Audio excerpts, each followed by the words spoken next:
AI browser demo இப்போ நம்ம பார்க்கலாம். everydayAIlabs.com அப்படிங்கிறது நம்மளுடைய ஒரு ஏஐ வெஞ்சர். philosophies நம்ம எடுத்து வச்சுக்கிட்டோம். இப்போது இங்கே ரெண்டுமே இருக்குது இல்லையா, நான் ஃபஸ்ட்லேருந்து பண்ணுறேன். நம்ம இந்த கேள்வி இருக்குது, நான் எப்படி என்னோடய அஃபரிங்ஸை philosophiesஓட கனெக்ட் பண்ண முடியும்? Strong, short, thought provoking promotional message for my offerings நான் பண்ணணும். என்ன பண்ணுறோம், நிறைய டேப் இருக்குன்னா நீங்கள் எந்த டேப் வேணுமோ செலக்ட் பண்ணிக்கலாம். நான் இங்கே 2 தான் இருக்குது, ஆல் ஓப்பன் டேப்ஸ் கொடுத்துட்றேன். என்ட்ரு அடிக்கிறேன். philosophiesஸை படிக்கணும், நம்ம என்னென்னலாம் கொடுக்குறோம் அப்படிங்கிறதையும் கனெக்ட் பண்ணணும், அதை ஸ்ட்ராங்கான ப்ரொமோஷனல் மெசேஜாக க்ரியேட் பண்ணணும் அப்படின்னு நம்ம கொடுத்துருக்கோம். இப்போ அதுக்கான ஸ்டெப்ஸ் நடக்குது.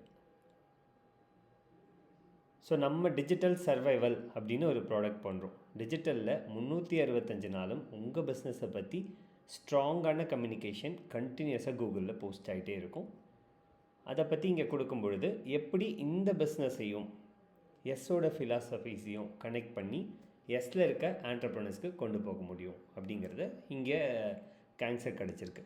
இதில் இருக்கிறது ஃபைனல் ஆன்சரானா கிடையாது, நமக்கான ஒரு நல்ல கிளாரிட்டியோடு இங்கே கொண்டு வந்து கொடுத்துரும்.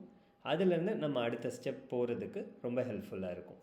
நீங்கள் மேக்புக், மேக் ஓஎஸோட M1 or above chip use பண்ணிகிட்ருக்கீங்க அப்படின்னா இந்த டயா ப்ரௌசர் இப்போது அவைலபிளாக இருக்குது. நீங்கள் இதை உடனே யூஸ் பண்ணி பார்க்கலாம். நீங்கள் எப்படி ப்ரௌஸ் பண்ணுறீங்க, எப்படி இன்டர்நெட் யூஸ் பண்ணுறீங்க அப்படிங்கிறத பெரிய லெவலில் சேஞ்ச் பண்ணும். இது ஹை லெவல் ஆஃப் பர்சனலைசேஷன், கஸ்டமைஸ்டாக நமக்கு வேண்டிய இன்ஃபர்மேஷன் கொடுக்க யூஸ் பண்ணலாம். காமெட் ஏஜென்டிக் ஏஐ ப்ரௌசர் உங்களுக்காக நிறைய ஆக்டிவிட்டீஸ் பண்ணும். இது உங்களுக்காக இன்ஃபர்மேஷன் கலெக்ட் பண்ணி கொடுக்கும். ஸோ இதை யூஸ் பண்ணி பாருங்கள், உங்களோட ஃபீட்பேக் கொடுங்க. தேங்க்யூ.